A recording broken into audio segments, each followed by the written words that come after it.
ಯಾರು ಅರಿಯದ ನೇಗಿಲ ಯೋಗಿ ಲೋಕಕ್ಕೆ ಅನ್ನವ ನೀಯುವನೋ. ಯಾರು ಅರಿಯದ ನೇಗಿಲ ಯೋಗಿ ಲೋಕಕ್ಕೆ ಅನ್ನವ ನೀಯುವನೋ. ಹೆಸರನ್ನು ಬಯಸದೆ ಅತಿ ಸುಖ ಗೆಳಿಸದೆ ದುಡಿವನು ಗೌರವಗಾಸಿಸದೆ. ನೇಗಿಲ ಕುಲದೊಳಗಡಗಿದ ಕರ್ಮ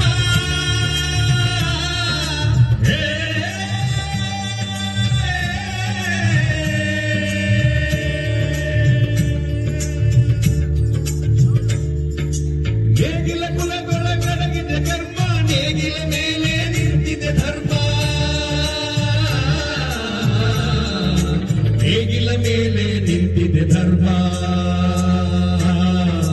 ಉಳುವ ಯೋಗಿಯ ನೋಡಲ್ಲಿ ಉಳುವ ಯೋಗಿಯ ನೋಡಲ್ಲಿ ಉಳುವ ಯೋಗಿಯ ನೋಡಲ್ಲಿ ಉಳುವ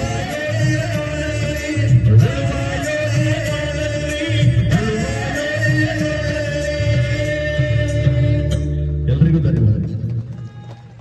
ನೇಗಿಲ ಯೋಗಿ ಲೋಕಕ್ಕೆ ಅನ್ನವ ನೀಯುವನೋ. ಯಾರು ಅರಿಯದ ನೇಗಿಲ ಯೋಗಿ ಲೋಕಕ್ಕೆ ಅನ್ನವ ನೀಯುವನೋ. ಹೆಸರನ್ನು ಬಯಸದೆ ಅತಿ ಸುಖ ಗೆಳಿಸದೆ ದುಡಿವನು ಗೌರವಗಾಸಿಸದೆ. ನೇಗಿಲ ಕುಲದೊಳಗಡಗಿದೆ ಕರ್ಮ ನೇಗಿಲ ಕುಲದೊಳಗಡಗಿದೆ ಕರ್ಮ ನೇಗಿಲ ಮೇಲೆ ನಿಂತಿದೆ ಧರ್ಮ. ನೇಗಿಲ ಮೇಲೆ ನಿಂತಿದೆ ಧರ್ಮ. ಉಳುವ ಯೋಗಿಯ ನೋಡಲ್ಲಿ ಉಳುವ ಯೋಗಿಯ ನೋಡಲ್ಲಿ ಯೋಗಿಯ ನೋಡಲ್ಲಿ ಉಳುವ ಯೋಗಿಯ ನೋಡಲ್ಲಿ ಉಳುವ ಯೋಗಿಯ ನೋಡಲ್ಲಿ ಉಳುವ ಯೋಗಿಯ ನೋಡಲ್ಲಿ ಮ್ಯಾನಿಫೆಸ್ಟೋದಲ್ಲಿ ಹೇಳ್ಯಾರ ಸ್ವಾಮಿನಾಥನ್ ವರದಿಯನ್ನು ನಾವು ಜಾರಿಗೆ ತರ್ತು ಅಂತ ಹೇಳಿದ್ರು. ಇದುವರೆಗೂ ತಂದಿಲ್ಲ. ಬದಲಾಗಿ ಏನಂತಂದ್ರೆ ರೈತರ ಜೇಬಿನಿಂದ ಹಣ ಹೆಂಗೆ ಕಿತ್ಕೊಳ್ಬೇಕು ಅಂತ ಆಲೋಚನೆ ಮಾಡಿ ಪ್ರಧಾನ ಮಂತ್ರಿ ಫಸಲ್ ಬಿಮಾ ಯೋಜನೆಯನ್ನು ತಂದರು. ಬಂಧುಗಳೇ, ನೀವು ಅನೇಕ ಸಂದರ್ಭದಲ್ಲಿ ಕಟ್ಟಿದ್ದೀರಿ, ಇನ್ಸೂರೆನ್ಸ್ ಕಟ್ಟಿದ್ದೀರಿ, ಬೆಳೆ ವಿಮೆ. ಕಳೆದ ವರ್ಷ 192 ತಾಲೂಕುಗಳಲ್ಲಿ ಭೀಕರ ಬರಗಾಲಿತ್ತು. ಬೋರ್ವೆಲ್ಗಳು ಡ್ರೈ ಆದವು, ಕೆರೆ ಕಟ್ಟೆಗಳು ಖಾಲಿ ಆದವು, ಕುಡಿಯ ನೀರಿಗೆ ತೊಂದರೆ ಆಯ್ತು. ದನ ಜಾನುವಾರುಗಳನ್ನ ಅಗ್ಗದ ಬೆಲೆಗೆ ರೈತರು ಮಾರ್ಕೊಂಡ್ರು. ಹೊಲದಲ್ಲಿ ಹಾಕಿದ ಬೆಳೆ ನಾಶ ಆಯ್ತು. ಆದ್ರೆ ಇನ್ಸೂರೆನ್ಸ್ ಮಾಡಿಸಿದಂತ ರೈತರಿಗೆ ಪರಿಹಾರನೇ ಬರಲಿಲ್ಲ. ಅಂದ್ರೆ ಏನಿದೆ ಅರ್ಥ?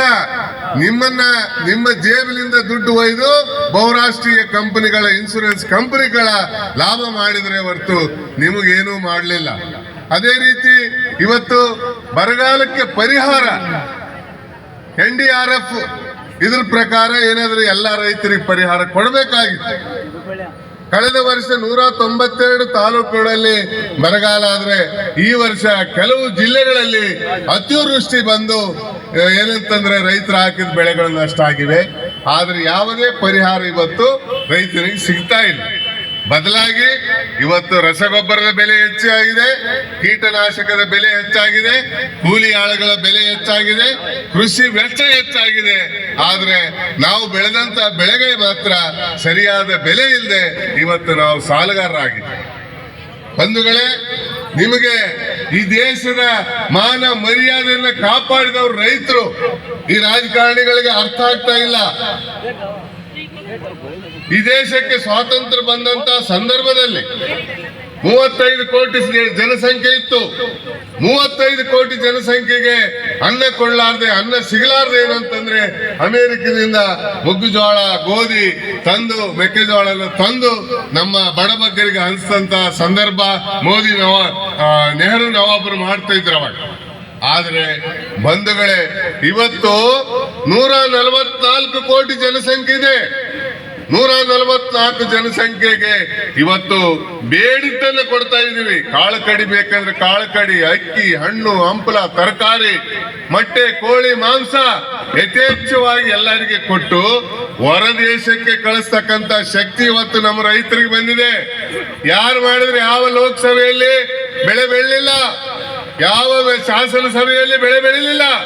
ಆದ್ರೆ ರೈತ ಇವತ್ತು ಬೆವರು ಸುರಿಸಿ ಏನಂತಂದ್ರೆ ತನ್ನ ಹೊಲದಲ್ಲಿ ದುಡಿದು ಇವರು ಕೊಟ್ಟಂತ ಹೈಬ್ರಿಡ್ ಜೋಳವನ್ನ, ಹೈಬ್ರಿಡ್ ತಳಿಗಳನ್ನ ನಾವು ಉಪಯೋಗ ಮಾಡಿ ಹೆಚ್ಚು ಹೆಚ್ಚು ಬೆಳೆದು ಇಡೀ ದೇಶಕ್ಕೆ ಅನ್ನ ಕೊಟ್ಟು ಹೊರ ದೇಶಕ್ಕೆ ಕಳಿಸಂತ ಶಕ್ತಿ ಬಂದಂತ ರೈತರು ಇವತ್ತು ಆತ್ಮಹತ್ಯೆ ಮಾಡಿಕೊಳ್ತಾರ ಅಂತಂದ್ರೆ ಈ ಸರ್ಕಾರಗಳಿಗೆ ನಾಚಿಕೆ ಬರ್ಬೇಕು, ಪ್ರಧಾನ ಮಂತ್ರಿಗೆ ನಾಚಿಕೆ ಬರ್ಬೇಕು. ನೀವು ನೋಡ್ರಿ 2014 ಚುನಾವಣೆ ಆದ ನಂತರ ಪ್ರಧಾನ ಮಂತ್ರಿ ಮೋದಿಜಿ ಅವರು ಕೆಂಪು ಕೋಟೆ ಮೇಲೆ ನಿಂತು ಭಾಷಣ ಮಾಡಿದ್ರು. ಅಷ್ಟೊತ್ತಿಗಾಗಲೇ ಕಾಂಗ್ರೆಸ್ ಸರ್ಕಾರದಲ್ಲಿ ಸುಮಾರು 3 ಲಕ್ಷಕ್ಕೂ ಅಧಿಕ ರೈತರು ಆತ್ಮಹತ್ಯೆ ಮಾಡಿಕೊಂಡಿದ್ರು. ಆದ್ರೆ ಕೆಂಪು ಕೋಟೆ ಮೇಲೆ ನಿಂತು ಭಾಷಣ ಮಾಡಿದಂತ ಮೋದಿಜಿ ಅವರು ಒಂದೇ ಒಂದು ಶಬ್ದ ರೈತರ ಬಗ್ಗೆ ಮಾತಾಡಲಿಲ್ಲ. ನೀವು ಬೇಕಿದ್ರೆ ಯೂಟ್ಯೂಬ್ ನಲ್ಲಿ ತೆಗೆದು ನೋಡ್ಬೋದು. ಒಂದೇ ಒಂದು ಶಬ್ದ ಇವತ್ತು ನಮ್ಮ ಬಗ್ಗೆ ಮಾತಾಡಲಿಲ್ಲ. ಅಂದ್ರೆ ನಾವು ಇವತ್ತು ಅರ್ಥ ಮಾಡಿಕೊಳ್ಬೇಕು, ನಮ್ಮ ಪವಿತ್ರವಾದಂತ ಮತವನ್ನ ಇವರಿಗೆ ಕೊಟ್ಟು ಅಧಿಕಾರದ ಗದ್ದಿಗೆಯಲ್ಲಿ ಕೂಡಿಸೇನಂತಂದ್ರೆ ತಮ್ಮ ಅಂತಸ್ತು ಆಸ್ತಿ ಹೆಚ್ಚು ಮಾಡಿಕೊಂಡು ಅದಾನಿ ಅಂಬಾನಿಗಳಿಗೆ ಏನಂತಂದ್ರೆ ಇವತ್ತು ದೊಡ್ಡ ಒಂದು ಉಪಯೋಗ ಮಾಡಿ ಕೃಷಿ ಕ್ಷೇತ್ರವನ್ನ, ಕೃಷಿ ಭೂಮಿಯನ್ನ ಮತ್ತು ಕೃಷಿ ಮಾರುಕಟ್ಟೆಯನ್ನ ಇವರಿಗೆ ಅಡ ಇಡಕ್ಕೆ ಹೊಂಟಿದ್ದಾರೆ. ಇಂಥವ್ರಿಗೆ ನಾವು ಏನಂತಂದ್ರೆ ಬಹಳ ದೊಡ್ಡ ಮನುಷ್ಯರಂತ ತಿಳ್ಕೊಂಡ್ಬಿಟ್ಟಿದೀವಿ. ಸುಳ್ಳು ಹೇಳಿ ಅಧಿಕಾರಕ್ಕೆ ಬಂದಂತವ್ರಿಗೆ ಇವತ್ತು ನಾವು ಬಹಳ ದೊಡ್ಡವ್ರಂತ ತಿಳ್ಕೊಂಡ್ಬಿಟ್ಟಿದೀವಿ. ಇದು ನಮ್ಮ ರೈತರು ಅರ್ಥ ಮಾಡ್ಕೋಬೇಕು. ಬಹಳಷ್ಟು ಜನರು ರೈತರಲ್ಲಿ ಇವತ್ತು ಒಂದು ವಿಚಾರ ಇದೆ. ಮೋದಿಜಿ ಅವರು ಬಹಳ ಒಳ್ಳೇದು ಮಾಡಿದ್ರು. ಹೇಳಿದ್ರು ಅವರು, ನಾ ಖಾವುಂಗ ನಾ ಖಾನೆ ದೂಂಗ, ನಾನು ತಿಂಬೋದಿಲ್ಲ, ತಿಂಬೋರಿಗೆ ಬಿಡೋದಿಲ್ಲ ಅಂತ ಹೇಳಿದ್ರು. ಯಾವುದೇ ಸರ್ಕಾರಿ ಕಚೇರಿಗಳಲ್ಲಿ ಹೋದ್ರೆ ಇವತ್ತು ಪ್ರಮಾಣ ಮಾಡಿ ಹೇಳ್ರಿ, ರೈತರು ನೀವು ದುಡ್ಡು ಕೊಡ್ಲಾರ್ದೆ ನಿಮಗೆ ಏನಾದ್ರೂ ಕೆಲಸ ಆಗ್ತದ? ಒಂದೇ ಒಂದು ಕೆಲಸ ಈ ದೇಶದಲ್ಲಿ ಭ್ರಷ್ಟಾಚಾರವನ್ನು ನಿಗ್ರಹ ಮಾಡಿದ್ರೆ ಮೋದಿಜಿ ಅವರು ದೊಡ್ಡ ವಿಶ್ವಗುರು ಆಗ್ತಿದ್ರು. ಇವತ್ತು ವಿಶ್ವಗುರು ಅಲ್ಲದೆ ಇದ್ರು ಕೂಡ ತಾವೇ ತಮ್ಮ ಸ್ವಯಂ ಘೋಷಿತ ವಿಶ್ವಗುರು ಅಂತ ಹೇಳ್ಕೊಂಡು ಇವತ್ತು ಜನರನ್ನು ಮರಳು ಮಾಡ್ತಾ ಇದ್ದಾರೆ. ಇದ್ರ ಬಗ್ಗೆ ನೀವು ಅರ್ಥ ಮಾಡ್ಕೋಬೇಕು. ಇವತ್ತು ವಿದ್ಯುತ್ ಏನಂತಂದ್ರೆ ಬಂಗಾರಪ್ಪನವರಿದ್ದಂತ ಸಂದರ್ಭದಲ್ಲಿ ಈ ರಾಜ್ಯದ ಮುಖ್ಯಮಂತ್ರಿಗಳಾದಂತ ಬಂಗಾರಪ್ಪನವರು 10 HP ವರೆಗೆ ಏನಂತಂದ್ರೆ ಕರ ಇಲ್ಲದೆ ವಿದ್ಯುತ್ ಅನ್ನ ಪೂರೈಕೆ ಮಾಡಿದ್ರು. ಆದರೆ ಈಗ ಮೋದಿಜಿ ಅವರು ಮತ್ತು ರಾಜ್ಯ ಸರ್ಕಾರಗಳು ಏನ್ ಮಾಡ್ತಾವಿವೆ ನೀವು ನೋಡ್ತೀರಾ. ಇವತ್ತು ನೀವು ಬೋರ್ವೆಲ್ ಹಾಕಿ ಕನೆಕ್ಷನ್ ತಗೋಬೇಕಾದ್ರೆ ನೀವೇ ಕಂಬ ತರಬೇಕು, ನೀವೇ ವೈರ್ ತರಬೇಕು, ನೀವೇ TC ತರಬೇಕು. ಅವಾಗ ಮಾತ್ರ ನಿಮಗೆ ಪರ್ಮಿಷನ್ ಕೊಡ್ತಾರೆ. ಒಂದು ಬೋರ್ವೆಲ್ ಹಾಕಿದ್ರೆ ಸುಮಾರು 3 ರಿಂದ 5 ಲಕ್ಷ ರೂಪಾಯಿ ಏನಾದ್ರೆ ಕಂಬ ವೈರ್ TCಗೆ ನೀವು ಖರ್ಚು ಮಾಡಿ ವ್ಯವಸಾಯ ಮಾಡಿದ್ರೆ ನಿಮಗೇನಾದ್ರೂ ವರ್ಕೌಟ್ ಆಗ್ತದೇನ್ರಿ?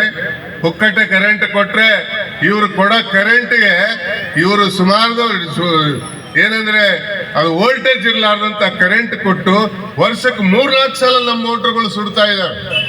3-4 ಸಲ ಮೋಟರ್ ಸುಟ್ರೆ ಎಷ್ಟು ಖರ್ಚು ಬರ್ತದೆ ಒಬ್ಬ ರೈತನಿಗೆ? ಲೆಕ್ಕ ಹಾಕಿರ ನೀವು? ಒಂದು ಸಲ ಮೋಟರ್ ಸುಟ್ರೆ ಅದನ್ನ ಎತ್ತಿ ಮೋಟರ್ ತುಂಬಿಸಿ ಇಳಿಸಕ್ಕೆ ಎಷ್ಟು ಖರ್ಚು ಬರ್ತದೆ? ಕನಿಷ್ಠ 5,000 ಬರ್ತದೆ. ಜಾಸ್ತಿನೇ ಬರ್ತದೆ. ಕೆಲವು ಕಡೆಗೆ ನೀರ್ ಮೇಲಿದ್ದಲ್ಲಿ ಕಡಿಮೆ ಬರ್ತದ, ನೀರ್ ಒಳಗಿದ್ದಲ್ಲಿ ಜಾಸ್ತಿ ಬರ್ತದೆ. ಅಂದ್ರೆ ಒಬ್ಬ ರೈತಗೆ ಒಂದು ಮೋಟರ್ಗೆ 5,000 ಇದ್ರೆ 5,000 ಖರ್ಚು ಬಂದ್ರೆ ಕರ್ನಾಟಕದಲ್ಲಿ ಸುಮಾರು 40 ಲಕ್ಷ ಪಂಪ್ ಸೆಟ್ಗಳಿದಾವೆ. 40 ಲಕ್ಷ ರೈತರಿಗೆ ಒಂದೇ ಒಂದು ಸಲ ಮೋಟರ್ ಸುಟ್ರೆ ನಾವು ಎಷ್ಟು ದಂಡ ಕಟ್ತೀವಿ ಗೊತ್ತಾ? ಇವ್ರಿಗೇನಾದ್ರೂ ಅರಿವಿದೇನಾ? ಮತ್ತೆ ಇವ್ರು ಏನಂತಂದ್ರೆ ಯಾರು ಇವತ್ತು ಆಲೋಚನೆ ಮಾಡ್ತಾ ಇಲ್ಲ. ಕರ್ನಾಟಕದಿಂದ ಕಳೆದ ಬಾರಿ ಏನಂತಂದ್ರೆ 18 ಜನ MP ಗಳನ್ನ ಕಳಿಸಿದ್ರು ಕೂಡ ನಮಗೆ 192 ತಾಲೂಕುಗಳಲ್ಲಿ ಭೀಕರ ಬರಗಾಲ ಇದ್ರು ಒಂದು ನಯ ಪೈಸೆ ಇವತ್ತು ಸರಿಯಾದ ರೀತಿಯಲ್ಲಿ ಬರ ಪರಿಹಾರ ಬರಲಿಲ್ಲ. ಅಂದ್ರೇನು? ನಿಮ್ಮನ್ನ ಒಕ್ಕಲೆಬ್ಸಿ ಇವ್ರ ಉದ್ದೇಶ ಏನಂತಂದ್ರೆ ಬಹುರಾಷ್ಟ್ರೀಯ ಕಂಪನಿಗಳು ಈಗಾಗಲೇ ಸಾಕಷ್ಟು ಭಾರತ ದೇಶದಲ್ಲಿ ಬಂದ್ಬಿಟ್ಟಿವೆ. ಇನ್ನು ಏನಂತಂದ್ರೆ ಈ ದೇಶನ ಅದಾನಿ ಅಂಬಾನಿ ಅದಕ್ಕಾಗಿ ಕೃಷಿ ಕ್ಷೇತ್ರವನ್ನ ನೆಗ್ಲೆಕ್ಟ್ ಮಾಡಿದ್ದಾರೆ. ನೀವು ಇತ್ತೀಚೆಗೆ ಬಂದಂತ ಒಂದು ವರದಿ ಕೇಂದ್ರ ಸರ್ಕಾರದಿಂದ ಏನಂದ್ರೆ ನಬಾರ್ಡ್ ಅಂತಂದ್ರೆ ಒಂದು ಕೃಷಿ ಕ್ಷೇತ್ರಕ್ಕೆ ಸಾಲ ಕೊಡ್ತಕ್ಕಂತ ಒಂದು ಬ್ಯಾಂಕರ್. ಇಂದಿರಾ ಗಾಂಧಿಯವರು ಆಗಿನ ಕಾಲದಲ್ಲಿ ಸ್ಥಾಪನೆ ಮಾಡಿದ್ರು. ಕೃಷಿ ಚಟುವಟಿಕೆಗಾಗಿ ಸಹಕಾರಿ ಸಂಘಗಳ ಮುಖಾಂತರ ನಿಮಗೆ ಸಾಲ ಕೊಡ್ತಾರೆ. ಈಗ 3 ಲಕ್ಷದವರೆಗೆ ಬಡ್ಡಿ ಇಲ್ಲದ ಸಾಲ ಕೊಡ್ತಾರೆ ನಿಮಗೆ. ಆ ಒಂದು ಇದರಿಂದ ನೀಡ್ತಾರೆ.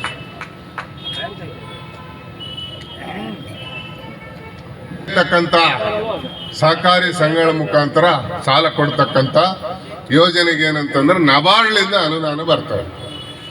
ಆ ನಬಾರ್ಡ್ಲಿಂದ ಕೊಡ್ತಕ್ಕಂತ ಅನುದಾನ 58% ಕಡಿತ ಮಾಡಿದ್ದಾರೆ ಮೋದಿ ಅವರು. 58% ಇವತ್ತು ನೀವು ಸಹಕಾರಿ ಸಂಘದ ಸೊಸೈಟಿ ಒಬ್ಬ ಕಾರ್ಯದರ್ಶಿಗೆ ಹೋಗಿ ಭೇಟಿ ಆಗ್ರಿ ಗೊತ್ತಾಗ್ತದೆ. ಇನ್ನೂ ಒಂದು ಕೆಲವು ದಿವಸದಲ್ಲಿ ಅದು ಬಯಲಿಗೆ ಬೀಳ್ತದೆ. ಯಾವ ರೀತಿ ಇವರು ಕೃಷಿ ಕ್ಷೇತ್ರನ ರಕ್ಷಣೆ ಮಾಡ್ತಾರೆ ಅನುದಾನ ಕಡಿತ ಮಾಡಿದ್ರೆ ನಾವು ಕೇಳ್ತಾ ಇದ್ದೀವಿ. ಅದಕ್ಕಾಗಿ ಬಂಧುಗಳೇ, ಜನವರಿಯಲ್ಲಿ ದೊಡ್ಡ ಪ್ರತಿಭಟನೆ, ಒಂದು 10-15 ಸಾವಿರ ಜನ ಸೇರಿ ರಿಸರ್ವ್ ಬ್ಯಾಂಕ್ ಆಫ್ ಇಂಡಿಯಾದ ಒಂದು ಶಾಖೆ ಏನು ಬೆಂಗಳೂರಲ್ಲಿದೆ, ಆ ಶಾಖೆ ಮುಂದೆ ಒಂದು ದೊಡ್ಡ ಧರಣಿ ಮಾಡಿ ನಮಗೆ ಕೊಡ್ತಕ್ಕಂತ ಅನುದಾನದಲ್ಲಿ ಒಂದು ನಯ ಪೈಸೆ ಕೂಡ ನೀವು ಕಟ್ ಮಾಡಬಾರ್ದು, ಕಡಿಮೆ ಮಾಡಬಾರ್ದು ಅಂತಕ್ಕಂಥ ದೊಡ್ಡ ಹೋರಾಟ ನಾವು ಹಮ್ಮಿಕೊಳ್ತಾ ಇದ್ದೀವಿ. ತಾವೆಲ್ಲರೂ ಹೆಚ್ಚಿನ ಸಂಖ್ಯೆಯಲ್ಲಿ ಬರಬೇಕು. ಇಂಥ ಸನ್ನಿವೇಶದಲ್ಲಿ ಇವತ್ತು ನೋಡ್ತೀವಿ, ಇವತ್ತು ನಮ್ಮ ರೈತರು ಏನಂದ್ರೆ ಇಷ್ಟು ದಿವಸ ಬರೀ ಹೊಲ ಮನೆ ನೋಡ್ತಿದ್ರು. ಆದ್ರೆ ಈಗ ಮಕ್ಕಳನ್ನ ಓದಿಸಂತ ಒಂದು ಹವ್ಯಾಸ ನಮ್ಮಲ್ಲಿ ಬೆಳೆದಿದೆ. ಇವತ್ತು ನಮ್ಮ ಮಕ್ಕಳು ಓದಿ ವಿದ್ಯಾವಂತರಾಗಿ ಪದವೀಧರರಾಗಿದೆ, ಅವ್ರಿಗೆ ನೌಕರಿ ಇಲ್ಲದೆ ತಿರುಗ್ತಾ ಇದ್ದಾವೆ.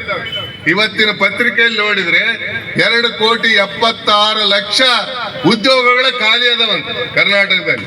2,76,00,000 ಅವ್ರಿಗೆ ಪಗಾರ ಕೊಡಕ ದುಡ್ಡಿಲ್ಲ ಅಂತೇಳಿ ಅವ್ರನ್ನ ತಗೋವಲ್ರಿ. ಇವತ್ತು ದುಡ್ಡಿಲ್ಲ ಅಂತೇಳಿ ತಗೋವಲ್ರು. ಇವತ್ತು ಬೇಕಾಬಿಟ್ಟಿಯಾಗಿ ಬಜೆಟ್ ಅನ್ನ ಉಪಯೋಗ ಮಾಡ್ತಾ ಇದ್ದಾರೆ. ಸಂಪನ್ಮೂಲ ಸೇಕರಣೆಯಲ್ಲಿ ಸಂಪೂರ್ಣ ವಿಫಲರಾಗಿದ್ದಾರೆ. ಇಷ್ಟೆಲ್ಲ ಆದ್ರೂ ಏನಾದ್ರೂ ಇವತ್ತು ವಿರೋಧ ಪಕ್ಷಗಳು ಏನಾದ್ರೂ ಕೇಳಂತ ಒಂದು ಸನ್ನಿವೇಶ ಇದೆ ನಿಮಗೆ?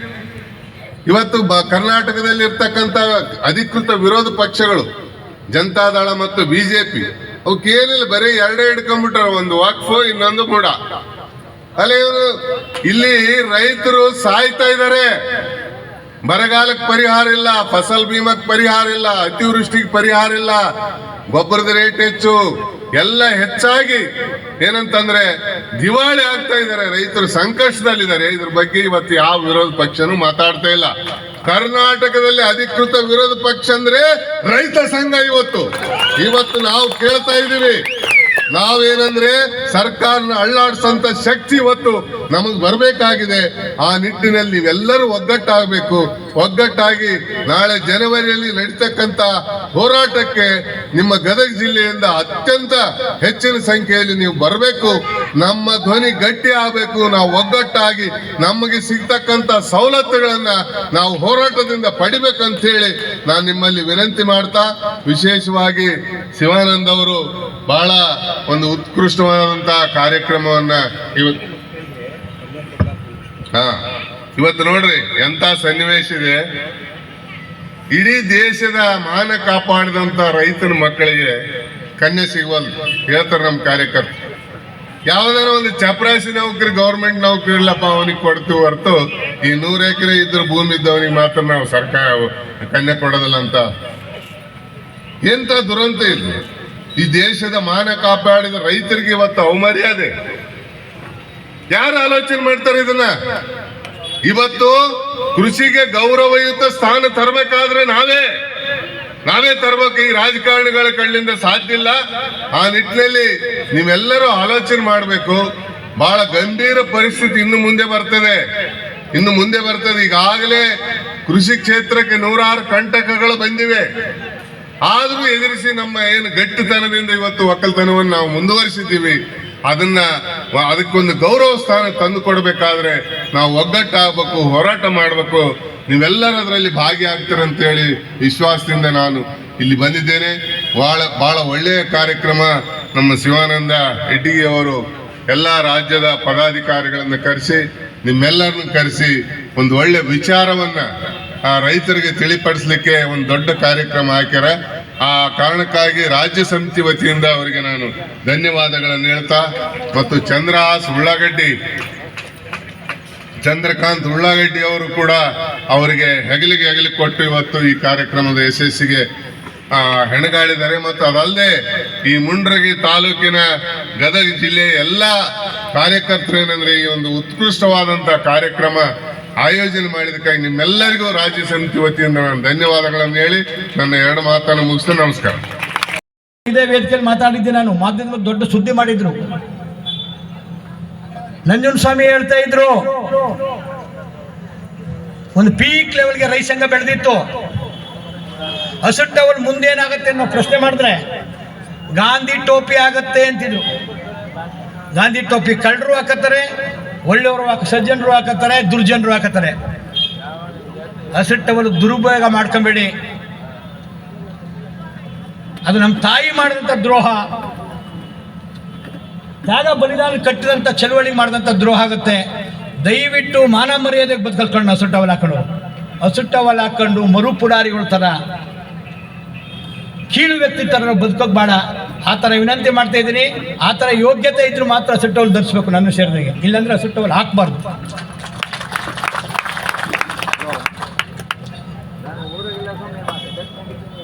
ಕಳ್ಳರು ಇವತ್ತು ಹಸುಟ್ಟವಲ್ ಹಾಕತ್ತಾರೆ. ನಮ್ಮ ಹೇಳ್ತಾ ಇದ್ದೀನಿ, ಮೈಸೂರಲ್ಲಿ ಒಂದು ತಳ್ಳಗಾಡಿ ಅಂತ ರಮ್ಮನಹಳ್ಳಿ ಅಂತ ವಿಲೇಜು, ನಾನು ಹೋಗ್ತಿದ್ದೆ ಬೆಳಿಗ್ಗೆ. ಹಸುಟ್ಟವಲ್ ಹಾಕ್ಕೊಂಡು ಗಾಡಿ ತಳ್ಕೊ ಹೋಗ್ತಿದ್ದೆ ತರಕಾರಿ ಮಾರಕ್ಕೆ. ನಾನು ಸುಮ್ಮನೆ ಟೀ ಶರ್ಟ್ ಹಾಕೊಂಡು ಹೋಗಿದ್ದೆ. ನಾನು ಪರಿಚಯ ಮಾಡ್ಕೊಳ್ಳಿಲ್ಲ. ಎಲ್ಲಿ ಅವನಪ್ಪ ನೀನು? ರಮ್ಮನಹಳ್ಳಿ ಅಂದ. ನಿಮ್ಮನ್ನು ರೈತ ಸಂಘ ಇದೆ ಅಂದ್ರೆ ಇಲ್ಲ ಅಂದ. ಮತ್ತು ಹಸುಟ್ಟವಲ್ ಹಾಕಿದಲ್ಲ ಅಂದೆ. ಹಸುಟ್ಟವಲ್ ಹಾಕೊಂಡಿನಿ ಕಾರಣ ಅಂದ. ಯಾಕೆ ಅಂದರೆ ಪೊಲೀಸ್ನವ್ರು ಲಂಚ ಕೆಳಗೆ ಇದು ಹಾಕೊಂಡ್ರೆ ಅದಕ್ಕೆ ಹಾಕೊಂಡಿದ್ದೀನಿ. ಅಂಥವ್ರು ಕೋಟಿ ಜನ ಹಾಕೊಳ್ಳಿ, ಅನ್ಯಾಯದ ವಿರುದ್ಧ ಹೋರಾಟ ಮಾಡೋಕ್ಕೆ ಸ್ವಾಗತ ಮಾಡೋಣ. ಆದರೆ ಒಬ್ಬರು ಮರಳು ದಂಧೆ ಮಾಡೋಂಥವ್ರು, ರಾಜಕೀಯ ಕಾರಣಕ್ಕೆ ಹೋಗಿ ಜೈಲಲ್ಲೇ ಯಾರನ್ನೋ ಭೇಟಿ ಮಾಡೋರು, ಸ್ಪ್ರಿಂಗ್ ಆಪರೇಷನ್ ಒಳಗಾಗೋಂಥವ್ರು, ಹಸುಟ್ಟವಲ್ ಹಾಕೊಂಡು NGO ಥರ ಆ್ಯಟಿಟ್ಯೂಡ್ ಮಾಡೋರು, ಹಸುಟ್ಟವಲ್ ಹಾಕೊಂಡು ರಾಜಕೀಯ ವ್ಯಕ್ತಿಗಳ ಜೊತೆ ಸಂಬಂಧ ಇಟ್ಕೊಂಡು ಸಂಪಾದನೆ ಮಾಡೋಂಥವ್ರು ಹಸುಟ್ಟವಲ್ ಹಾಕೊಂಡ್ರೆ ತಪ್ಪೋದು. ಆದರೆ ದುಡಿಯೋ ಜನ ನ್ಯಾಯಕ್ಕೆ ಹಸಿಟ್ಟು ಹಾಕೊಂಡ್ರೆ ಒಳ್ಳೆಯದು. ಅದಕ್ಕೆ ಹಸುಟ್ಟವನ್ನು ಘನತೆ ಮಾನ ಮರ್ಯಾದೆಯನ್ನು ಉಳಿಸಬೇಕಾದಂಥ ಜವಾಬ್ದಾರಿ ಇದೆ. ಆ ಥರ ಜವಾಬ್ದಾರಿ ನಿರ್ವಹಣೆ ಮಾಡಿದ್ರೆ ನಾವು ಪುಟ್ಟಣ್ಣಯ್ಯನವ್ರಿಗೆ ಇವತ್ತು ಜನ್ಮದಿನ ಆಚರಣೆ ಮಾಡ್ತೀವಿ, ವೃತ್ತ ಮಾಡಿದ್ದೀವಿ, ಗೌರವ ಸಲ್ಲಿಸ್ದಂಗೆ, ನಂಜುಂಡಸ್ವಾಮಿ ಅವ್ರಿಗೆ ಗೌರವ ಸಲ್ಲಿಸ್ದಂಗೆ, ರುದ್ರಪ್ಪನವ್ರಿಗೆ ಗೌರವ ಸಲ್ಲಿಸ್ದಂಗೆ, ಸುಂದರೇಶ್ಗೆ ಗೌರವ ಸಲ್ಲಿಸ್ದಂಗೆ ಅಂತ ಹೇಳ್ತಾ, ಶಿವಾನಂದ ಇಟಗಿ ಹೋದ ವರ್ಷನೇ ಕೇಳಿದ್ರಿ ಕಾರ್ಯಕ್ರಮನ. ಹೋದ ವರ್ಷ ರಾಯಚೂರು ಕೊಟ್ಬಿಟ್ಟಿದ್ದು, ಈ ವರ್ಷ ಇಲ್ಲಿ ಕೊಟ್ಟಿದ್ದು. ನಮ್ಮ ಮಂಡ್ಯದಿಂದ ನಮ್ಮ ಕೆಂಪುಗೌಡರ ನೇತೃತ್ವದಲ್ಲಿ 106 ಜನ ಬಂದಿದ್ದಾರೆ. ಇವತ್ತು ಪುಟ್ಟಣ್ಣಯ್ಯನವರ ವೃತ್ತ ಅನಾವರಣ ಆಗುತ್ತೆ ಅಂತ.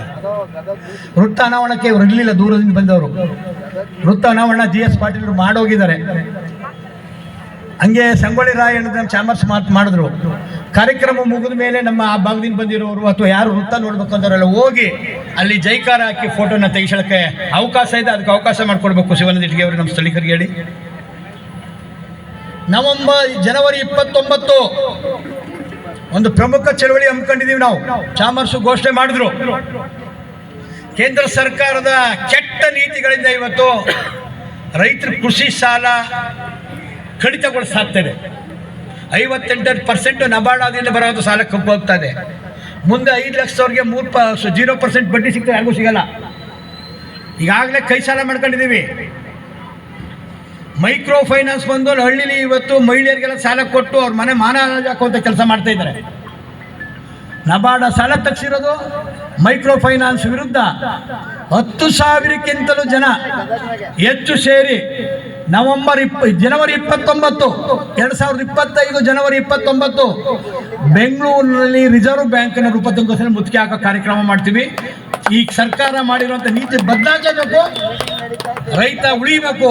ಅದಕ್ಕೆಲ್ಲರೂ ಕೂಡ ಹೆಚ್ಚಿನ ಸಂಖ್ಯೆಯಲ್ಲಿ ಬನ್ನಿ ಅಂತ ಹೇಳ್ತಾ, ಭಾಳಷ್ಟು ನಮ್ಮ ಸಂಘಟನಾ ಕಾರ್ಯದರ್ಶಿ ಶಿವಾನಂದ ಇಟಗಿ ಮತ್ತು ಎಲ್ಲ ಸ್ನೇಹಿತರು ಒಳ್ಳೆ ಕಾರ್ಯಕ್ರಮ ಮಾಡಿದಿರಿ. ಮುಂದಿನ ವರ್ಷ ಪುಟ್ಟಣ್ಣಯ್ಯವರು ಪ್ರತಿಮೆ ಉದ್ಘಾಟನೆ ಆಗಬೇಕಾದ್ರೆ ಇಲ್ಲಿ 25,000 ಜನ ಸೇರಬೇಕು. ರಾಜ್ಯ ರೈತ ಸಂಘ ರಾಜ್ಯ ಮಟ್ಟದ ಕಾರ್ಯಕ್ರಮ ಮಾಡ್ತೀವಿ ಅಂತ ಹೇಳ್ತಾ ನಾನು ಮಾತನ್ನು ಮುಗಿಸ್ತೀನಿ. ನಮಸ್ಕಾರ. ಮುಂದೆ ಮಾತಾಡೋರು ಒಂದು 2 ನಿಮಿಷದಲ್ಲಿ ಮಾತಾಡಬೇಕು. 2 ಕಾಲೊಳಗೆ ಮುಗಿಸ್ಕೊಳ್ಳೋಣ. ನಮ್ಮ ವೀರ ಸಂಗಯ್ಯ, ಈ ಮಾರ್ಕ್ ಮಾಡ್ಕೊಂಡ್ಬಿಟ್ಟಿದ್ದೀವಿ ನಾವು ಸಂವಿಧಾನ ಮಾಡ್ಕೊಂಡ್ಬಿಟ್ಟಿದ್ದೀವಿ. ಇನ್ನು ಮುಂದೆ ರೈತ ಚಳವಳಿನ ಶಿಸ್ತಾಗಿ ನಡೆಸಬೇಕು. ಅದಕ್ಕೋಸ್ಕರ ಈ ಒತ್ತಿಗೆಯನ್ನು ತಂದಿದ್ದೀವಿ. ಮುಂದೆ ಇಂಥವು ಘೋಷಣೆಗಳನ್ನು ನಾವು ಕಾರ್ಯರೂಪಕ್ಕೆ ತರಬೇಕು ಅನ್ನೋಂಥ ವಿಚಾರನ ಹೇಳಿದ್ರು. ಒಂದು ಹೇಳ್ತಾ ಇದ್ದೀವಿ, ಮೊನ್ನೆ ಸುಂದರೇಶ್ ಅವ್ರ ದಿನಾಚರಣೆ ಆಯಿತು ಶಿವಮೊಗ್ಗದಲ್ಲಿ. ಭಾಳಷ್ಟು ನಮ್ಮ ಅಲ್ಲಿನ ಪ್ರಧಾನ ಕಾರ್ಯದರ್ಶಿ ಸ್ಟೇಟ್ ಪ್ರಧಾನ ಕಾರ್ಯದರ್ಶಿ ಇಂಡಿ ವಸಂತ್ ಕುಮಾರ್ ಇಲ್ಲಿದ್ದಾರೆ. ಒಂದು ತಾಲೂಕನ್ನ ರಾಜ್ಯ ಉಸ್ತುವಾರಿಯಲ್ಲಿ 1 ವರ್ಷದೊಳಗಡೆ ಪ್ರತಿಯೊಂದು ಕುಟುಂಬದಲ್ಲೂ ಸದಸ್ಯರು ಮಾಡ್ತೀವಿ, ಪ್ರತಿ ಹಳ್ಳಿಲೂ ರೈತ ಸಂಘ ಮಾಡ್ತೀವಿ ಅಂತ ಶಪಥ ಮಾಡಿದ್ದಾರೆ. ಒಂದು ಮಾದರಿ ಗ್ರಾಮವಾಗಿ ಮಾಡ್ತೀವಿ ಜಿಲ್ಲೆಯಲ್ಲಿ ಅಂತ ಒಂದು ಗ್ರಾಮವನ್ನು ಹಾಕೊಂಡು ರಚನಾತ್ಮಕ ಕಾರ್ಯಕ್ರಮ ಹಾಕೊಳ್ತೀವಿ ಅಂತ ಹೇಳಿದ್ದಾರೆ. ಹಂಗೆ ಇಡೀ 30 ಜಿಲ್ಲೆಯಲ್ಲಿ ಒಬ್ಬ ರಾಜ್ಯ ಪದಾಧಿಕಾರಿಯ ಉಸ್ತುವಾರಿಯಲ್ಲಿ ಪ್ರತಿಯೊಂದು ಕುಟುಂಬದಲ್ಲೂ ಕೂಡ ಪಕ್ಷಾತೀತವಾಗಿ ರೈತ ಸಂಘದ ಸದಸ್ಯರು ಮಾಡಬೇಕು. ನಾವು ಪ್ರತಿಯೊಂದು ಗ್ರಾಮದಲ್ಲೂ ಒಬ್ಬ ಪ್ರಮುಖನ ಗುರುತಿಸ್ಬೇಕು. ನಾವು ಡೆಲ್ಲಿಗೆ ಹೋಗಿ ಹೋರಾಟ ಮಾಡಬೇಕಾಗಿಲ್ಲ, ಬೆಂಗಳೂರಿಗೆ ಹೋಗಿ ಹೋರಾಟ ಮಾಡಬೇಕಾಗಿಲ್ಲ. ನಮ್ಮ ಹಳ್ಳಿಯಲ್ಲೇ ಕುಂತು ಹೋರಾಟವನ್ನು ನಾವು ಪ್ರಾರಂಭ ಮಾಡಬೇಕು. ಹಳ್ಳಿಯಿಂದಲೇ ಎಲ್ಲ ರಿಪೇರಿ ಮಾಡಬೇಕು ಇಡೀ ದೇಶವನ್ನು. ಈ ಥರ ಕಾಯಕಕ್ಕೆ ನಾವು ಕೈ ಹಾಕಿದ್ದೀವಿ. ಇನ್ನು 3 ವರ್ಷದಲ್ಲೇ ಇಡೀ ಕರ್ನಾಟಕದಲ್ಲಿ 79 ಲಕ್ಷ ಕುಟುಂಬ ಇದೆ, ರೈತ ಕುಟುಂಬ. ಪ್ರತಿಯೊಬ್ಬ ಕುಟುಂಬದಲ್ಲೂ ಕನಿಷ್ಠ ಒಬ್ಬರು ಸದಸ್ಯರು ಮಾಡ್ತೀವಿ. ಮುಂಬರುವ 2008 ವಿಧಾನಸಭಾ ಚುನಾವಣೆಯಲ್ಲಿ ನಮ್ಮದು ಸರ್ವೋದಯ ಕರ್ನಾಟಕ ಪಕ್ಷ ಇದೆ, ರೈತ ಚಳವಳಿ, ದಲಿತ ಚಳವಳಿದು. 100 ಕ್ಷೇತ್ರಗಳಲ್ಲಿ ಅಸಂಟವಲ್ ಅಭ್ಯರ್ಥಿಗಳೇ ಸ್ಪರ್ಧೆ ಮಾಡಬೇಕು ಅನ್ನೋ ಉದ್ದೇಶ. 100 ಕ್ಷೇತ್ರದಲ್ಲಿ ಅಸಂಟವಲ್ಲೇ ಸ್ಪರ್ಧೆ ಮಾಡಬೇಕು. 100 ಕ್ಷೇತ್ರವನ್ನು 3 ವರ್ಷದಲ್ಲಿ ತಯಾರು ಮಾಡುವಂಥ ಘೋಷಣೆಯನ್ನು ನಾವು ಮಾಡಿದ್ದೀವಿ. ಇವತ್ತು ಮಹಾನ್ ನಾಯಕ ಪುಟ್ಟಣ್ಣನ ಜನ್ಮದಿನ ನಾವು ಪುನರುಚ್ಚಾರ ಮಾಡ್ತಾ ಇದ್ದೀವಿ. ಇದೆಲ್ಲರೂ ಕೂಡ ಸಂಕಲ್ಪ ಮಾಡಿ ಹೋಗ್ಬೇಕು ನಾವಿತ್ತು. ಯಾಕೆ ಇವತ್ತು ಯಾವ ಪಕ್ಷವೂ ನಮ್ಮ ಪರ ಇಲ್ಲ. ಇಡೀ ವ್ಯವಸ್ಥೆ ನಮ್ಮ ವಿರುದ್ಧವಾಗಿದೆ. ನಮ್ಮ ಭೂಮಿಯನ್ನು ಕಸ್ಕೊಳ್ಳುವಂಥ ಕಾನೂನುಗಳು ದಿನ ಬರ್ತಾ ಇದ್ದಾವೆ, ನೀತಿಗಳು ಬರ್ತಾ ಇದ್ದಾವೆ. ರೈತರ ವಂಶವನ್ನು ನಿರ್ವಂಶ ಮಾಡುವಂಥ ಎಲ್ಲ ನೀತಿಗಳು ಇವತ್ತು ರೂಪಿಸ್ತಾ ಇದ್ದಾವೆ. ನಾವು ಚಳವಳಿಯವರು ಜವಾಬ್ದಾರಿಯಿಂದ ಈ ಕೆಲಸ ಮಾಡದೆ ಹೋದರೆ ನಮ್ಮ ತಲೆಮಾರೆ ಕೊನೆ ವಂಶ ಆಗುತ್ತೆ, ಮುಂದೆ ವಂಶ ಇರಲ್ಲ. ಮುಂದೆ ನಮ್ಮ ಪೀಳಿಗೆ ಉಳಿಸಬೇಕು ಅಂದರೆ ಪ್ರತಿಯೊಬ್ಬರಲ್ಲಿ ತಾಯಿಯಂದರು, ಯುವಕರು, ಹೊಸಟವಲ್ಲಿ ಓದಿರೋಂಥವ್ರು ಪ್ರಾಮಾಣಿಕವಾಗಿ ದೃಢ ಸಂಕಲ್ಪದಿಂದ ಕೆಲಸ ಮಾಡ್ಕೋಬೇಕು. ಯಾಕಂದರೆ ಅಲ್ಲಿ 4 ಜನ ಫೋಟೋ ಇದೆ. ನಂಜುಂಡ ಸ್ವಾಮಿ ಅವ್ರದ್ದಿದೆ, ರುದ್ರಪ್ಪನವ್ರದ್ದಿದೆ, ರುದ್ರಪ್ಪನವ್ರು ಕಾಣ್ತಾ ಇಲ್ಲ, ಸುಂದರೇಶ್ದಿದೆ, ಪುಟ್ಟಣ್ಣವ್ರದ್ದಿದೆ. ಇವರೆಲ್ಲರೂ ಕೂಡ ಸ್ವಾರ್ಥಕ್ಕೋಸ್ಕರ ಸಟ್ಟವಲ್ಲಿ ಹಾಕೊಂಡವ್ರಲ್ಲ, ಅಧಿಕಾರ ಹಿಡಿಯೋಕ್ಕೋಸ್ಕರ ಸಟ್ಟವಲ್ಲಿ ಹಾಕೊಂಡವ್ರಲ್ಲ. ಅನ್ನದ ದುಡಿಯೋವನಿಗೆ ಮರ್ಯಾದೆ ತಂದುಕೊಡ್ಬೇಕು, ಘನತೆ ಗೌರವದಿಂದ ಬಂದು ತಂದುಕೊಡ್ಬೇಕು ಅಂತೇಳಿ ಅವ್ರ ಆಯುಷ್ ಕಡಿಮೆ ಮಾಡ್ಕೊಂಡು ತೀರೋದಂಥವ್ರು. ಅವ್ರ ಆಯುಷನ್ನೇ ನಮ್ಮ ಮುರುಪಿಟ್ಟು ಕೆಲಸ ಮಾಡುವುದಂಥವ್ರು. ಪ್ರಕ್ರಿಯೆಯನ್ನು ನಾವು ಪ್ರಾರಂಭ ಮಾಡಿದ್ದೀವಿ. ಇದು ವಿಚಾರ. ಇನ್ನು ಮಹತ್ವದ ವಿಚಾರಗಳನ್ನ ಹೇಳಲೇಬೇಕು. ಈಗ ಪ್ರಾರಂಭದಲ್ಲಿ ನಾವು ಸ್ವಾಮೀಜಿ ಒಂದು ಗೀತೆ ಹೇಳಿದ್ವಿ, ರೈತ ಗೀತೆಯನ್ನು. ಕುವೆಂಪು ಅವರು ಬರೆದು ಎಷ್ಟು ವರ್ಷ ಆಯ್ತು? ಆ ರೈತ ಗೀತೆಯಲ್ಲಿ ಹೇಳಿದ್ರು, ಯಾರು ಕಾಣದ ಈ ಜೀವಿ ದೇಶಕ್ಕೆ ಅನ್ನ ದುಡಿತಾನೆ ಇರ್ತಾನ, ಹೆಸರು ಬಯಸಲ್ಲ, ದೇಶದಾಗ ಏನಾರ ನಡೀಲಿ ಅವನಿಗೆ ಸಂಬಂಧ ಇಲ್ಲ ಅಂತ ಹಾಡು ಹೇಳಿದ್ವಲ್ಲ, ನಾವು ಹೇಳ್ತಾನೆ ಇದ್ವಿ. ಇದು ಸುಳ್ಳ ಕರೆಯುವಂಥ ಟೆಸ್ಟ್ ಮಾಡೋ ಕಾಲ ಬಂತು ಈ ಭಾರತದಲ್ಲಿ. ಯಾವಾಗ? ಕೋವಿಡ್ ಬಂತಲ್ಲ ಈ ದೇಶದಲ್ಲಿ 2 ವರ್ಷಗಳ ಕಾಲ. ಆಗ ವಿಧಾನಸೌಧ ಲಾಕ್ಡೌನ್, ಪಾರ್ಲಿಮೆಂಟ್ ಲಾಕ್ಡೌನ್, ಎಲ್ಲವೂ ಲಾಕ್ಡೌನ್, ಮಠಗಳು ಲಾಕ್ಡೌನ್. ಆಗ 8 ಲಕ್ಷ ಹಳ್ಳಿಗಳಲ್ಲಿ 90 ಕೋಟಿ ಜನ ನಮ್ಮ ರೈತರು ಗದ್ದೆಗಳಿಗೆ, ಹೊಲಗಳಿಗೆ ಹೋಗಿ ಬೆಳೆದ್ರು 290 ದಶಲಕ್ಷ ಟನ್ ಆಹಾರವನ್ನು ಬೆಳೆದು ಈ ದೇಶವನ್ನ ರಕ್ಷಿಸಿದ್ರೆ ಯಾರಿದ್ರೆ ಅದು ರೈತ ಕುಲ. ಅರ್ಥ ಮಾಡ್ಕೋಬೇಕು.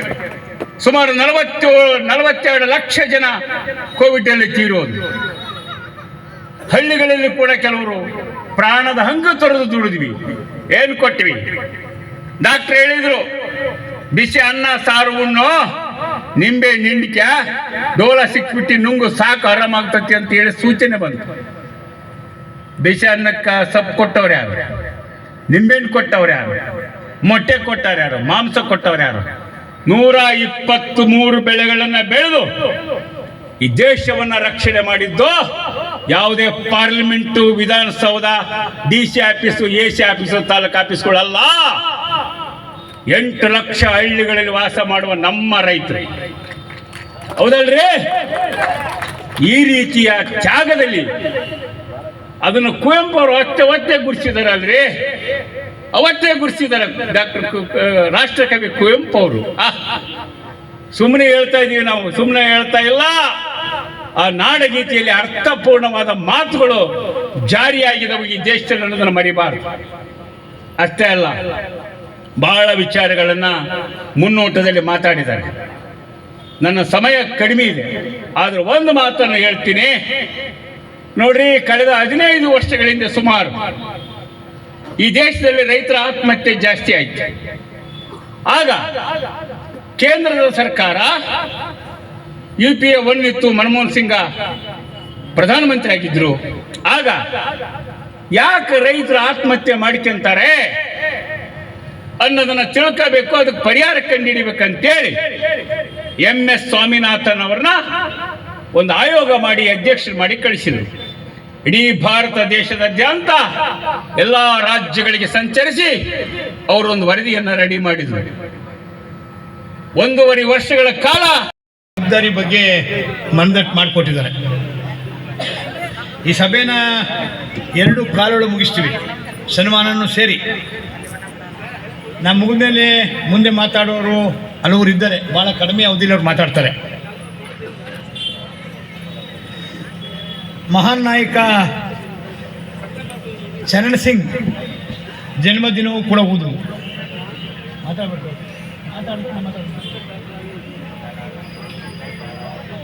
ಚೌಧರಿ ಚರಣ್ ಸಿಂಗ್ ಜನ್ಮದಿನ ಇವತ್ತು, ಅದಕ್ಕೆ ಇವತ್ತು ರೈತ ದಿನಾಚರಣೆ ಅಂತ ಹೆಸರನ್ನ ಕೊಟ್ಟಿರುವಂಥದ್ದು. ಮತ್ತೊಬ್ಬ ನಮ್ಮ ರೈತ ಕಣ್ಮಣಿ, ಈ ನಾಡಿನ ಪುಟ್ಟಣ್ಣಯ್ಯನವರು, KS ಪುಟ್ಟಣ್ಣಯ್ಯನವರು 75ನೇ ಜನ್ಮದಿನ ಇವತ್ತು.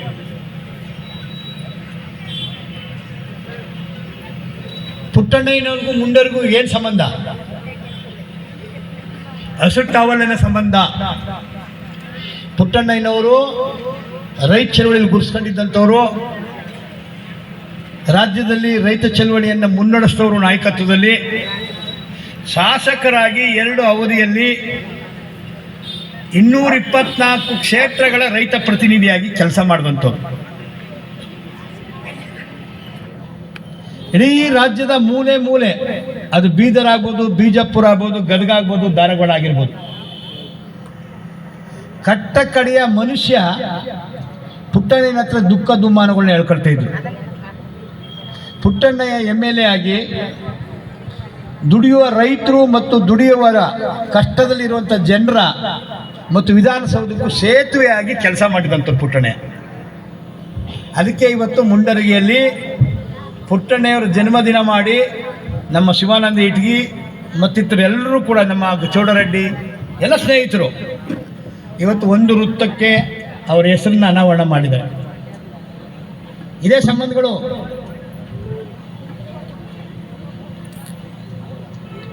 ಒಂದು ಚಳವಳಿ ಸಂಬಂಧ ಇದೆಯಲ್ಲ, ಏನಲ್ಲಿತ್ತು?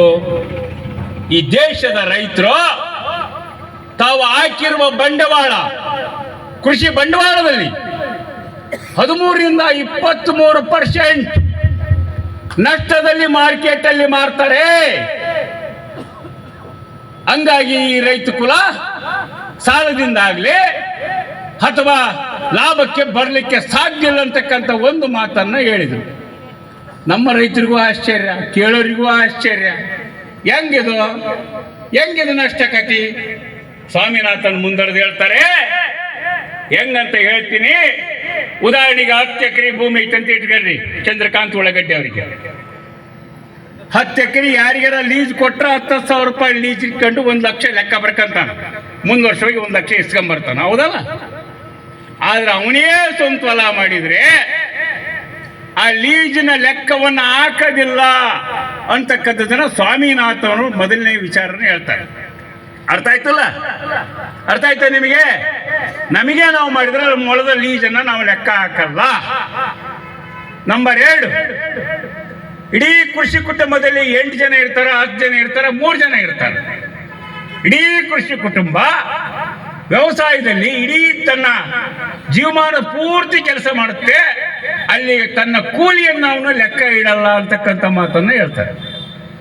3ನೇದು, ಕೃಷಿಗೆ ಬಳಸುವಂತ ಸಲಕರಣೆಗಳು, ಕುರ್ಚಿಗಿರ್ಬೋದು, ಕುಡ್ಗಲಿರ್ಬೋದು, ಗುದ್ದಿರ್ಬೋದು, ಚಲಿಕೆ ಇರ್ಬೋದು, ಹೊಡಿತಕ್ಕಂಥ ರಂಟ್ ಇರ್ಬೋದು, ಎಲ್ಲ ಇರ್ಬೋದು, ಇವ್ಯಾವುದನ್ನು ಕೂಡ ಅವನು ಲೆಕ್ಕಕ್ಕೆ ಹಾಕೋದಿಲ್ಲ. ಹಂಗಾಗಿ ಈ ರೈತ ಇಷ್ಟು ಪ್ರಮಾಣದಲ್ಲಿ ತನ್ನ ಬಂಡವಾಳದಲ್ಲಿ ನಷ್ಟವನ್ನು ಹೊಂದ್ತಾನೆ ಅಂತಕ್ಕಂಥ ಮಾತನ್ನ ಹೇಳ್ತಾರೆ. ನೆಕ್ಸ್ಟ್ ಪರಿಹಾರ ಹೇಳ್ತಾರೆ. ಈ ರೈತರು ಬ್ಯಾಂಕ್ಗಳಲ್ಲಿ ಸುಮಾರು 8 ಲಕ್ಷ ಕೋಟಿ ಸಾಲ ಮಾಡಿದ್ವಿ ನಾವೀಗ, ಸೊಸೈಟಿ ಬ್ಯಾಂಕ್ ಸೇರಿ. ಭಾರತ ದೇಶದ ರೈತರ ಸಾಲ ಅಷ್ಟೇ, ಖಾಸಗಿ ಸಾಲ ಜಾಸ್ತಿ ಐತೆ. ಈ ಸಾಲಕ್ಕೆ ನಾವು ಸರ್ಕಾರ ಅವರು ದುಡಿದ ಅನ್ನ ತಿಂದೀವಿ, ಆ ಕಾರಣಕ್ಕೆ ಇವರು ನಷ್ಟ ಹೊಂದ್ಯಾರ. ಈ ಹಣವನ್ನ ಸರ್ಕಾರಗಳೇ ಫಸ್ಟ್ ಭರಿಸ್ಬೇಕು ಅಂತ ಹೇಳ್ತಾರೆ. ಮನ್ನಾ ಅಲ್ಲ, ಸಾಲ ಮನ್ನಾ ಅಲ್ಲ, ಇದು ಕೊಡ್ತಕ್ಕಂಥದ್ದು ಸರ್ಕಾರದ ಆದ್ಯ ಕರ್ತವ್ಯ. ಆ ಕಾರಣಕ್ಕೆ ಹಣವನ್ನು ನಾವು ಕೊಡಬೇಕು ಅಂತಕ್ಕಂಥದ್ದನ್ನು ಹೇಳ್ತಾರೆ. ಜೊತೆಗೆ ಕೃಷಿ ವೆಚ್ಚಗಳು ಹೆಚ್ಚಾಗಿದ್ದಾವೋ, ಈ ವೆಚ್ಚಕ್ಕೆ ಅನುಗುಣವಾಗಿ ಬಡ್ಡಿ ರಹಿತ ಸಾಲ ಕೊಡಬೇಕು ಅಂತ ಹೇಳ್ತಾರೆ. ಈ ವಿಚಾರವನ್ನು ಇಟ್ಕೊಂಡು ಇಡೀ ದೇಶದಾದ್ಯಂತ ಏನು ಬಿಜೆಪಿಯವರು ಇಡೀ ದೇಶದಲ್ಲಿ ಭಾಷಣ ಮಾಡಿದ್ದು ಸ್ವಾಮಿನಾಥನ್ ವರದಿಯನ್ನು ಜಾರಿಗೆ ತರ್ತೀವಿ ನಾವಂತ, ಸರಿಯಪ್ಪ ಅಂತ ಓಟ್ ಹಾಕಿದ್ವಿ. ನಾವೆಲ್ಲ ದೇಶದಲ್ಲಿ ಅಧಿಕಾರಕ್ಕೆ ತಂದಿವಿ. ಸರ್ಕಾರ ಈ ವರದಿಯನ್ನು ನಾವು ಜಾರಿ ಮಾಡಕ್ಕಾಗಲ್ಲ ಅಂತಕ್ಕಂಥದ್ದನ್ನ ಕೇಂದ್ರ ಸರ್ಕಾರ ಅಪ್ಡೇಟ್ ಕೊಡುತ್ತೆ. ಅಲ್ಲಿಗೆ ನಿಲ್ಸ್ಯಾರ? ನಮ್ಮ ಪಾಡಿಗೆ ಬದುಕಕ್ಕೆ ಬಿಟ್ಟಾರ? ಬಿಟ್ಟಿಲ್ಲ. ಏನ್ ಮಾಡಿಕೊಟ್ಟಾರ? ಈ ರೈತರಿಗೆ ಭೂಮಿ ಇಲ್ದಂಗೆ ಮಾಡಬೇಕು ಅಂತಕ್ಕಂಥ ಯೋಚನೆಗಳು ಸರ್ಕಾರದಲ್ಲಿ ಶುರುವಾಗಿದ್ದಾವೆ. ನಾವು ಭೂಮಿ ಬಿಡಕ್ಕೆ ತಯಾರಿಲ್ಲ ಅಂತ ನಾವು ಶುರು ಮಾಡೀವಿ. ಹೆಂಗ ಬಿಡಲ್ ನೋಡ್ಕೊಂಡೇ ಬಿಡ್ತೀವಿ ಅಂತ ಅವ್ರು ಶುರು ಮಾಡ್ಯಾರ. ಏನ್ ಮಾಡ್ಯಾರ ಗೊತ್ತಾ? ಕಾನೂನು ಕಾಂಟ್ರಾಕ್ಟಿಂಗ್ ಫಾರಂ ಅಂತಕ್ಕಂಥ ಒಂದು ಆಕ್ಟ್ ಅನ್ನ ಕೇಂದ್ರದಲ್ಲಿ ತಂದ್ರು. ಏನದು? ನಮ್ಮ ಹೊಲವನ್ನ 99 ವರ್ಷಗಳ ಕಾಲ ಕಂಪ್ನಿಗೆ ಲೀಜ್ ಕೊಡ್ಬೇಕು. ಲಕ್ಷಾಂತರ ಆಸ್ತಿ ತೋರಿಸ್ತಾರೆ. ಆ ಲೀಜಲ್ಲಿ ಇರ್ತಕ್ಕಂಥ ಅಗ್ರಿಮೆಂಟ್ ಅನ್ನ ಮೀರಿದ್ರೆ ಯಾವುದೇ ಕಾರಣಕ್ಕೂ ರೈತ ಕೋರ್ಟಿಗೆ ಹೋಗಂಗಿಲ್ಲ ಅಂತ ಸೇರಿಸ್ಯಾರ ಕಾನೂನಲ್ಲಿ. ಹಂಗಾರೆ ಏನ್ ಮಾಡ್ಬೇಕು ನಾವು? ತಹಶೀಲ್ದಾರರು DC ಆಫೀಸಲ್ಲಿ ಇವ್ರು ಸರಿ ಮಾಡ್ಕೋಬೇಕು ಅಂತಾರೆ. ಈಗಲೇ ತಹಶೀಲ್ದಾರರು DC ತಲೆ ಕೆರ್ಕಣಕ್ಕೆ ಟೈಮಲ್ಲಿ ಅಷ್ಟು ಕೆಲಸ ಕೊಟ್ಟಾರ.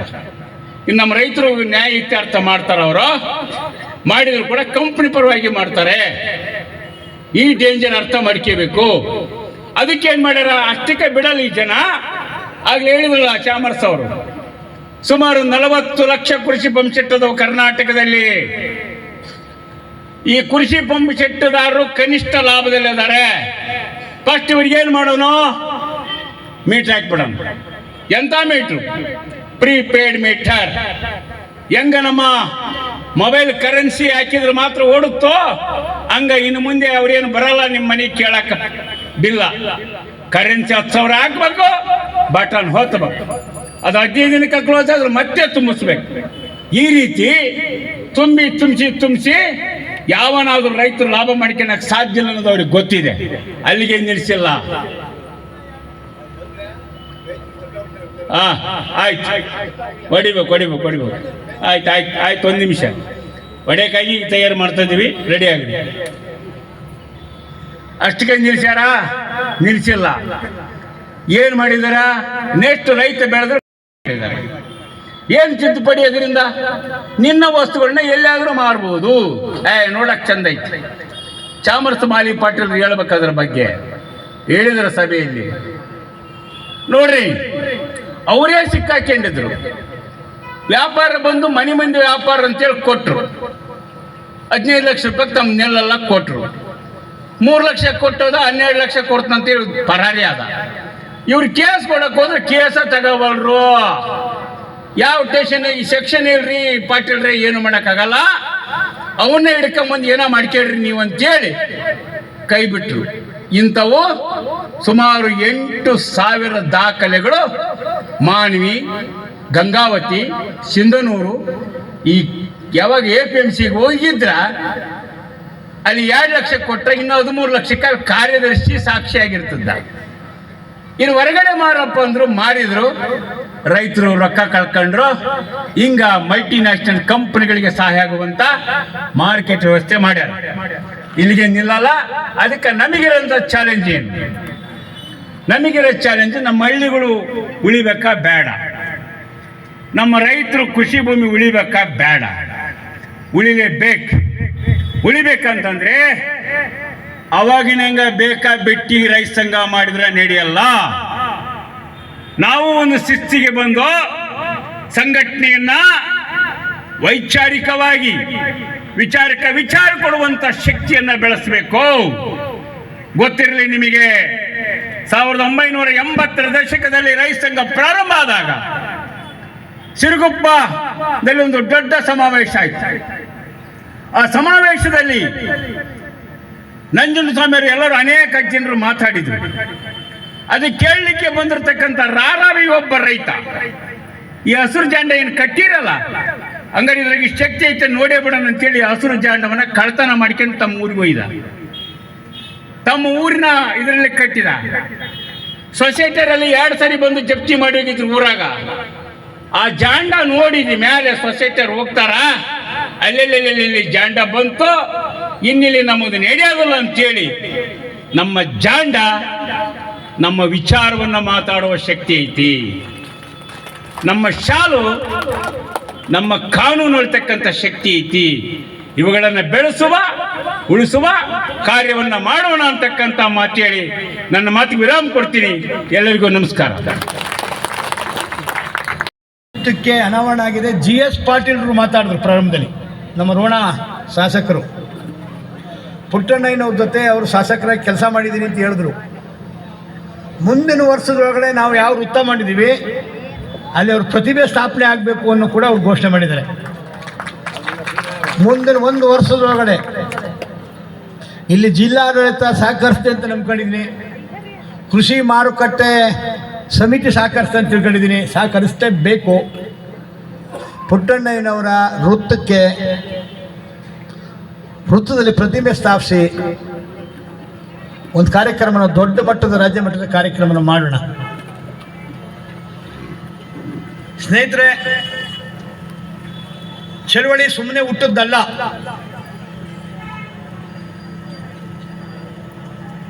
ಒಂದು ಚಾರಿತ್ರಿಕ ಘಟ್ಟದಲ್ಲಿ ಈ ಚಳವಳಿ ಹುಟ್ಟಿರುವಂಥದ್ದು.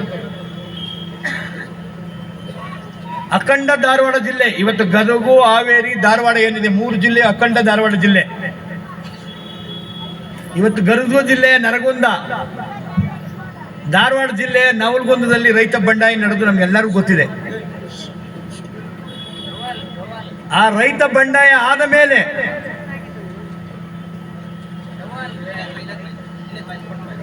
ರೈತರನ್ನ ನಿರ್ಲಕ್ಷ್ಯ ಮಾಡಿ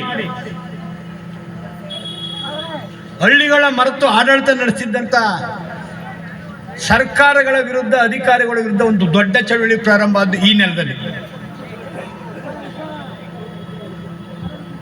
ಅಖಂಡ ಧಾರವಾಡ ಜಿಲ್ಲೆಯಲ್ಲಿ ಬಂಡಾಯದ ಮೇಲೆ ಪ್ರೇರಣೆಯಿಂದ ಹುಟ್ಟಿದಂಥ ಚಳವಳಿ ಜೆನೀವಾದಲ್ಲಿ ಇವತ್ತು ನಾವು ಕೂಗಾಕಿದ್ದೀವಿ. WTO office ಜೆನೀವಾದಲ್ಲಿದೆ. ಅದ್ರ ಮುಂದೆ ನಾನು ನಂಜುಂಡಸ್ವಾಮಿ ಅವರ ನೇತೃತ್ವದಲ್ಲಿ ಹೋರಾಟ ಮಾಡಿದ್ದೀವಿ. ತಮಿಳುನಾಡಲ್ಲಿ ಇತ್ತು ಹಸಿರು ಟವಲ್. ಇದು ನಾರಾಯಣ ಸ್ವಾಮಿ ನಾಯ್ಡು ಒಬ್ಬ ರೈತ ನಾಯಕ ಹಸಿರ ಟವಲ್ನ ಹಾಕಿದ್ರು. ಹೆಂಗಿತ್ತು ಚಳವಳಿಯಲ್ಲಿ? ಆ ರಾಜ್ಯದ ಮುಖ್ಯಮಂತ್ರಿ ಬಡ್ಜೆಟ್ ಪೂರ್ವ ಚರ್ಚೆ ಮಾಡಬೇಕಾದ್ರೆ ರೈತ ನಾಯಕ ನಾರಾಯಣ ಸ್ವಾಮಿ ನಾಯ್ಡು ಬಂದು ಕುಂತು ಚರ್ಚೆ ಮಾಡಿ ಸಲಹೆ ತಗೊಂಡು ಹೋಗ್ತಿದ್ದಂಥ ಕಾಲ. ಕರ್ನಾಟಕಕ್ಕೆ ಬಂತು ಹಸಿರು ಟವಲ್ಲು. ಇವತ್ತು ಉತ್ತರ ಇಂಡಿಯಾದಲ್ಲಿ ಹಸಿರು ಟವಲ್ ಸಿಗದೆ ಕರ್ನಾಟಕದಿಂದ ತಮಿಳುನಾಡಿನ ತೆಗೆಸ್ಕೊಂಡಿದ್ರು ನಮ್ಮ ಚಳವಳಿಲಿ. ನಾವು ಅಲ್ಲಿ ಡೆಲ್ಲಿ ನಡೆದಂಥ ಚಳವಳಿ ಹಸಿರು ಟವಲ್ಗೆ ಬೇಡಿಕೆಯಾಗಿ ಕರ್ನಾಟಕ ಮತ್ತು ತಮಿಳುನಾಡಿಂದ ಹಸಿರು ಟವಲ್ನ ತರಿಸ್ಕೊಂಡಿದ್ರು. ಅಂದರೆ ಹಸಿರು ಟವಲು ಅಷ್ಟು ಇವತ್ತು ವಿಸ್ತಾರ ಆಗಿದೆ. ಪ್ರಪಂಚದ ಮೂಲೆ ಮೂಲೆಗಳಲ್ಲೂ ಕೂಡ ಇವತ್ತು ಪೀಸೆಂಟ್ ಮೂವ್ಮೆಂಟ್ ಅಂತೀವಿ ನಾವು, ದುಡಿಯುವಂಥವ್ರ ಮೂವ್ಮೆಂಟು. ಆ ಮೂವ್ಮೆಂಟಿನ ಮುಖ್ಯಸ್ಥರು ಕಾರ್ಯಕರ್ತರು ಇವತ್ತು ಹಸಿರು ಟವಲ್ನ ಧರಿಸ್ತಾ ಇದ್ದಾರೆ. ಕರ್ನಾಟಕದಿಂದ ಪ್ರಾರಂಭವಾದ ಹಸಿರು ಮಯ ಇವತ್ತು ಪ್ರಪಂಚದ ಮೂಲೆ ಮೂಲೆಯಲ್ಲಿ ರೈತರ ಸ್ವಾಭಿಮಾನ ಸಂಕೇತವಾಗಿ ದುಡಿಯುವವರ ಸಂಕೇತವಾಗಿ ಇವತ್ತು ಮೂಡಿ ಬಂದಿದೆ.